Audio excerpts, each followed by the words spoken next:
महाभारत में यक्ष और युधिष्ठिर का संवाद है। जब उनके सभी भाई, चारों भाई, जैसे 5 भाई थे, 5 पांडव, लेकिन उसमें अर्जुन, भीम, नकुल, सहदेव, तो सहदेव से शुरुआत हुई। छोटा गया पहले सहदेव, उसका नकुल, उसके बाद भीम और बाद में अर्जुन। जब यक्ष के प्रश्नों के उत्तर दिए बिना ही ये पानी पीने का प्रयास करते हैं तो ये मूर्छित हो जाते हैं, बेहोश हो जाते हैं। तो यही आज मैं आगे बढ़ाना चाहता हूँ। युधिष्ठिर बाद में जाते हैं, यक्ष युधिष्ठिर का संवाद होता है और वो उसमें कई प्रश्न यक्ष जो पूछते हैं। यक्ष और राक्षसों में अंतर पहले समझ लीजिए। राक्षस होते हैं, जैसे यजन कार्य कर रहे हैं हम लोग, यज्ञ कर रहे हैं, तो इसमें भी वो विघ्न डालते हैं। यक्ष जो है कि विघ्न नहीं डालते हैं, तो मनुष्य के, मानव के मित्र ही होते हैं। जब प्रश्न पूछे तो उसमें से एक था, कह मोदते, कौन प्रसन्न रहता है, कौन मुदित रहता है, कौन खुश रहता है, इसका उत्तर उन्होंने दिया। इसमें वैसे तो उसका वो बड़ा अच्छा उसका श्लोक है कि प्रसन्न कौन है। पंचमे हानि षष्ठे वा शाकं पचत स्वे गृहे अनृणी चाप्रवासी च सब बारी चर मोदते। जो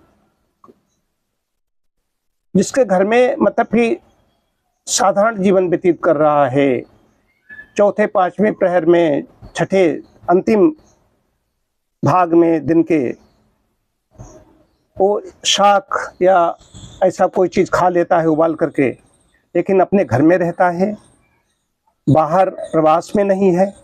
तो प्रवास में रहना भी रोग है। प्रवासी पक्षी आते हैं, उस दिन ऐसी चर्चा हुई थी। प्रवास में कहीं पर भी जाओ, 1-2 दिन के लिए कहीं रिश्ते में जाओ, कोई कितने नज़दीक हो रिश्ता, वो 1-2 दिन सब अच्छा लगे, लेकिन प्रवास में कहो 1 महीने के लिए, 6 महीने के लिए, बस वहीं से गड़बड़ी शुरू हो जाती है। तो अपने घर में जो रह रहा है, और बताया है कि हे यक्ष, जो अपने शाक भाजी पकाकर खा लेता है, उसमें नमक नहीं है तो ऐसे खा लेता है, जैसे परदेश में रहना नहीं होता है। और जो अऋणी, जिसके पास, जिस पर ऋण नहीं है किसी का, वो प्रमुदित रहता है, मुदित रहता है, प्रसन्न रहता है।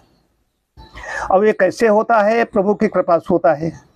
प्रभु की कृपा से होता है। तो कृपा ऐसी प्राप्त है, पहले के हमने जन्मों कैसे कर्म किए हैं। अगर नहीं कर्म किए हैं, हमें कष्ट हो रहा है, परेशानी हो रही, जीवन में क्यों कष्ट आ रहे हैं? कोई आनंदित है? किसी के जीवन में कष्ट ही कष्ट है।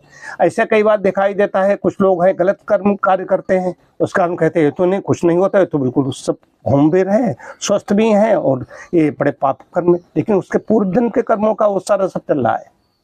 प्रारब्धवशात आत्मा जन्म जन्मांतरों तक बार बार मतलब कि नए नए शरीर धारण करता है, और जीवात्मा को उसके कर्म वैसे ढूंढ लेते हैं जैसे गाय को उसका बछड़ा, 1000 गौओं को बीच में बछड़ा अपनी माँ को ढूंढ लेता है जाकर के।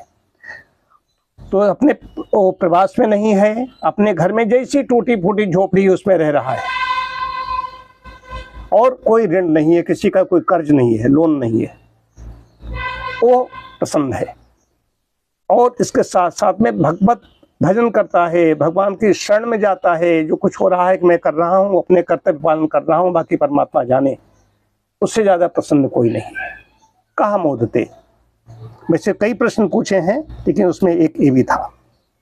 ओम शांति शांति शांति।